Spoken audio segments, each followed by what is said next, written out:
Du grabuge au sein de la Corporation des experts criminels du Cameroun. Alors que les membres de l'Ordre national des experts criminels effectuent une sortie devant la presse à Yaoundé, ils sont bruyamment interrompus par les membres de la Chambre nationale des experts criminels.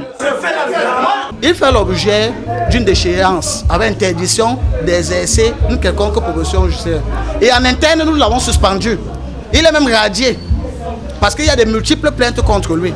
Alors nous sommes venus aujourd'hui pour prendre une mesure provisoire de fermeture de ce cabinet qui fonctionne illégalement. Nous avons créé cette organisation et nous l'avons régulièrement déclarée auprès des services de monsieur le préfet. Et sa légalisation prend appui sur une habilitation du ministère de la Justice depuis 2020.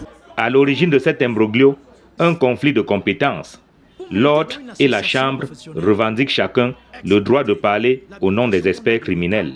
Seuls les membres du bureau de la Chambre sont habilités à convoquer des conférences de presse pour parler des actions criminelles. L'habilitation à nous délivrée en 2020, qui me reconnaît comme expert criminel près la cour d'appel du centre. Ceux qui parlent n'étaient pas là lorsqu'on créait cette profession. Mais tout compte fait, au commencement était la Chambre nationale des experts criminels. L'idée de création d'un ordre est née lorsque certains membres ont senti la nécessité de moderniser la profession. Nous avons eu le souci d'accéder à la modernité, de nous départir du mauvais grain. La nécessité de créer un ordre s'est posée. Il faut regarder les procédures de recrutement, il faut regarder les diplômes, il faut regarder les profils. La moralité, ce n'est pas la gadoue. Quant à ce que vous appelez chambre, professe-chambre, je sais de quoi, nous n'avons rien à faire avec cette entité, rien du tout. À la question de savoir, entre l'ordre et la Chambre, qui fait quoi?